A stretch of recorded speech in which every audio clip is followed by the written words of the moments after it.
everybody, Joseph Rothschild here, aka...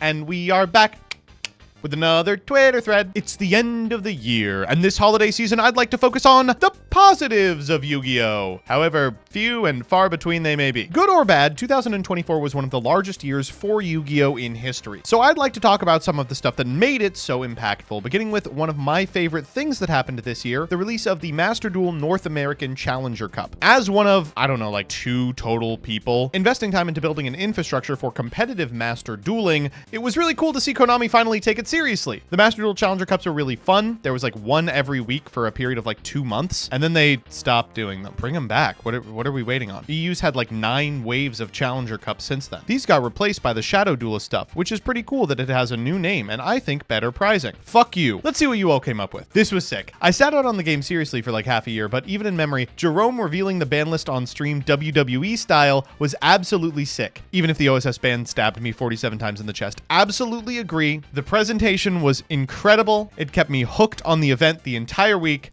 Do wish the ban list had been a little different, but that's just me. That's just me as a Snake Eye Andy. I hope they do this every single event going forward. And I'm glad that Nightmare that was the Philly YCS didn't turn them off from announcements at YCS's forevermore. Now that I remembered it was this year, Chronicles managed to bring the whole community, TCG, OCG, anime, etc. together for a day to express how much they love this silly little game about cardboard monsters. Folks, I hope we see the anime. I hope we see the anime. I hope it's Ecclesia and Albaz and not Dual Terminal. I think there's no way it'd be Dual Terminal. What are they gonna 15 worm episodes? Let's both of us stop trying to justify this whole thing and admit you're in danger.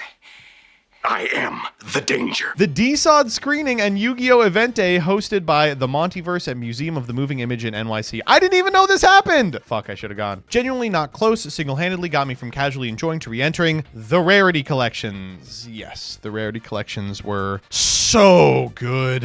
Oh my goodness. Same as last year, Master Duel Worlds was just so good. The format, the community, the music, the presentation, OCG and TCG players coming together for a well-done event. Same runner-ups. Feels so live, especially compared to Paper Worlds playing in a weird, mostly unsolved format. Master Duel Worlds was peak. I cannot believe there was a finals run back. That's the craziest thing that I think has ever happened in Yu-Gi-Oh! And boy, oh boy, how incredible that it went the other way this time. Our first playable second wave of TCG support in 100 years. Thank you so much, Mr. Konami.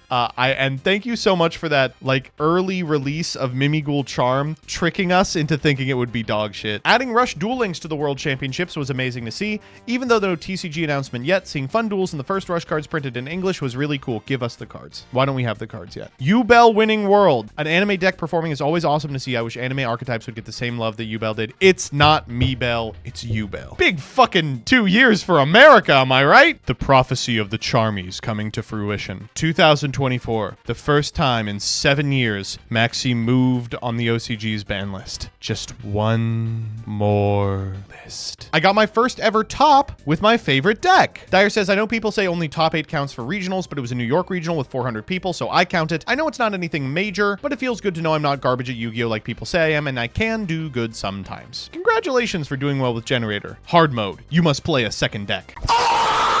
Spenstar says, I started going to locals consistently this year. It did wonders for my mental health, social life, and enjoyment of the game. Thanks for everything, Dream Wizards. Folks, if you want to play Edison, Rockville. Our community hosted a charity tournament for 2 of our players who got into a serious crash going home from locals. Both lived. A lot of people only see the bad stuff on socials, but so many people in the Yu-Gi-Oh! Community, big and small, helped the players involved. That is so sweet. It is nice that the community can come together and accomplish great stuff when they elect to. That's really enjoyable. Getting back into Yu-Gi-Oh! Regularly after being out for 20 years and getting to make friends and play weekly with my partner has been awesome. And getting new support for the archetype I really liked when getting back in was nice. I imagine Lightsworn. I wish the cards were a little better. Many such cases, by the way, people who are like, oh, I just sort of felt like I didn't have much of a social life or the ability to go outside for any reason other than to purchase a delicious burrito at Qdoba. But then I started going to locals and speaking to other people, and I realized, hey, this is all right. Red Mage says, I gotta be real. Showing up in dual tanning and being recognized and complimented has to be one of my favorite things to happen this year. Thank you for that, champ. champ, and thank you for eternally spreading the doctrine of Baitos Buster. It took Ruxin 3,600 packs, but when he pulled Magia, it was amazing. This is an incredible answer. Ruxin's hunt for Magia is one of the most invested I've ever been in a Yu-Gi-Oh series ever.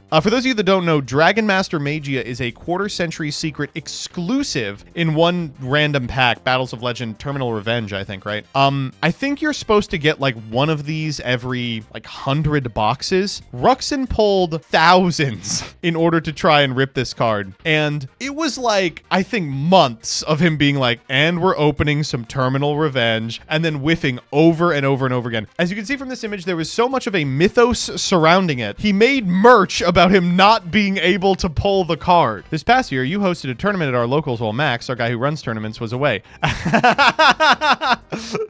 No, okay. This one, the person who runs our locals almost never misses, but every like 14 weeks, he'll miss one. And it just always happens to be one of the few weeks that I can come. And so every time it happens, I'm like, everyone please show up. I will run the event. And I'll just call the store and be like, yo, do you mind if we do free play? And I just buy a box from the store and distribute it in the store based on the results of the free play. And they're like, do whatever you want. It's fine. Please, I have to play locals. Somehow got top cut in a Challenger Cup with my favorite pet/deck, resulting in me being made aware of the larger community for the deck and learning a lot more about this game. The individual I played against in the top cut is not relevant to me making this post. Can we ban this guy? Watching back the footage of me getting wall comboed by Teller Knight 2 games in a row, Kriparian is like on stream being like, oh my god, I mean, this just seems so strong. It's like unfair. Someone was like, I feel like Krip came away from that game being like, I feel so bad that the tier 1 meta threat Teller Knight just walked all over that horrible rogue deck Snake Eye. Like, it performed so badly. He's like, oh, Snake Eye must be this like underdog deck that no one really plays. I imagine everyone's on Teller Knight. You might think I'm trying to suck up to you, but watching Duel Tainting every week got me back into the game after a long hiatus. That is hilarious. Duel Tainting viewer getting back into the TCG. Why's the writing's good? Time to hop on ladder. I know what'll win games. Dark Doriado FTK. I gotta say, it is crazy seeing people say like, yeah, I got back into Yu-Gi-Oh! I previously had just been playing random cards in middle school, but thanks to Master Duel, thanks to the support for nostalgic archetypes like Yubel, I am back. Is it working? Are we getting new players after so many years? We went a decade without picking up a single new duelist. That's crazy. Oftentimes we can get pretty down in the dumps about the future of Yu-Gi-Oh! But it's times like these that I like to realize there's actually a lot of life still left in this game. People all through this thread are excited about their own personal victories, be they doing well at locals, going to their first big event, or even just downloading Master Duel and getting back into the game. I'm excited for what 2025 will bring, and maybe we can forecast a little bit of it next week. See you then.